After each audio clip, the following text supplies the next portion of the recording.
Aujourd'hui, j'ai le plaisir de recevoir Patrick Bertrand, le chef du restaurant Le Relais Bernard Loiseau à Saulieu. Nous allons faire un velouté de chou-fleur avec des œufs pochés et un petit peu d'huile de navette. Tout à fait. Alors Patrick, faut quand même expliquer tout de suite l'huile de navette. Alors l'huile de navette, ça vient d'une plante qui est un peu de la famille du colza. Et on en tire une huile qui a la particularité d'avoir un goût de navet après. C'est assez remarquable pour parfumer en finition les plats. On fait une recette pour combien Là, on fait une recette pour 4 personnes. Pour 4 personnes. Donc là, on met le beurre. Alors 2 bonnes noix de beurre. Je vous fais un petit peu. Alors voilà, on met l'oignon. On met également en même temps le poireau, blanc de poireau, Oui. uniquement évidemment, parce que ça permet de conserver la couleur au chou-fleur. Alors un blanc de poireau, que le blanc émincé et un petit oignon blanc émincé dans le beurre et on fait suer comme ça sans coloration. Donc là, maintenant, on va ajouter les sommités de chou-fleur. Hein. Alors là, il y a combien? Un chou-fleur Oui, un petit chou-fleur ou alors on prend la moitié d'un gros chou-fleur. D'accord, ouais. Ça recommence à crépiter un peu et on ajoute du fond blanc. D'accord, là c'est du bouillon de volaille, donc Exactement. on a un demi-litre. On le verse. Voilà. Oui, un demi-litre. Voilà.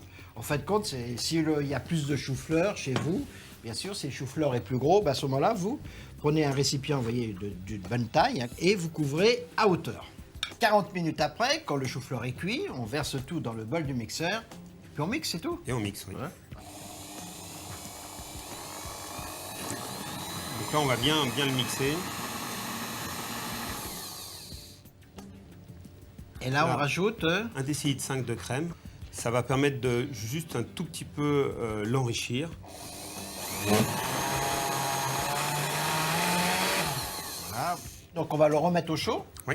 Et puis, pendant ce temps-là, on va faire les œufs pochés. On casse les œufs séparément. Hein, séparément.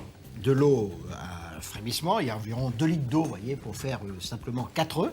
Maintenant, on va ajouter la chose importante pour que l'œuf poché se forme bien, du vinaigre blanc. Et on l'ajoute au dernier moment, parce que sinon, le vinaigre s'évaporerait et ensuite, on n'aurait pas suffisamment d'acidité dans l'eau pour que ça vienne prendre le blanc autour du jaune. Voilà, donc un verre de vinaigre, à peu près 1 décilitre et demi de vinaigre d'alcool blanc. Et surtout, pas de sel. Voilà, donc maintenant, l'eau est frémie. Avec la cuillère, je vais donner comme ceci un léger mouvement à l'eau. Et après, d'un seul coup, on verse l'œuf dans l'eau, comme ça. Et ça va permettre aux œufs de se former à ce qu'on appelle en ballon de rugby. Et voilà, ensuite, on compte 3 minutes. Voilà, on va pouvoir, je crois, commencer à les retirer.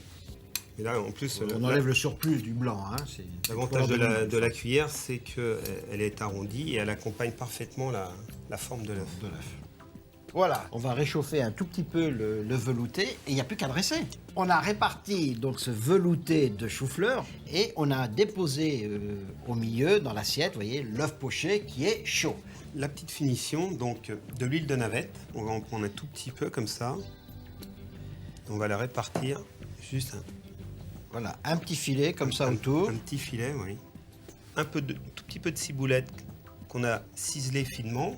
Et après, la petite finition que j'aime bien faire sur les œufs pochés, c'est de faire perler le jaune. Juste une incision, et là, comme ceci, On appuie dessus.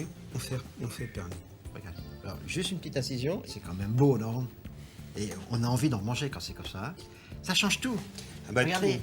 hein, juste une petite incision, on fait sortir un tout petit peu, une toute petite goutte. C'est superbe. Au revoir. Et bon appétit, bien sûr.